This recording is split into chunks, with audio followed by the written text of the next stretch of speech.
اہم خبر آپ کو دیں گے، وزیر اعظم عمران خان سے قافلی کے صدر چودھری شجاعت حسین کی ملاقات ہوئی ہے۔ پرویز الہی، طارق بشیر چیمہ، مونس الہی اور جہانگیر ترین بھی اس ملاقات میں موجود تھے۔ ملاقات میں قافلی کی قیادت نے اپنے تحفظات سے بھی آگاہ کیا ہے۔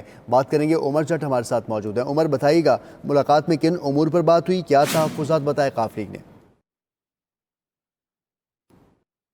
ملاقات تھی وزیر اعظم عمران خان کے ساتھ، اور یہ ملاقات پارلیمنٹ ہاؤس میں وزیر اعظم چیمبر میں ہوئی۔ قافلی کے صدر چودھری شجاعت حسین، چودھری پرویز الہی جو اسپیکر ہے پنجاب اسمبلی کے، اور طارق بشیر چیمہ اور مونس الہی بھی اس ملاقات میں موجود تھے۔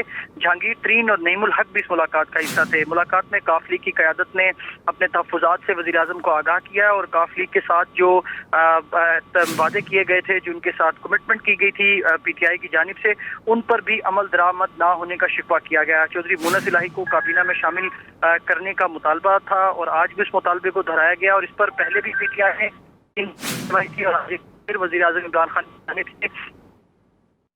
مطالبات دہرائے گئے ہیں۔ وزیر اعظم عمران خان سے قافلی کے صدر چودھری شجاعت حسین کی ملاقات ہوئی ہے۔ بہت شکریہ عمر جٹ، اس متعلق آپ نے ہمیں اپڈیٹ کیا۔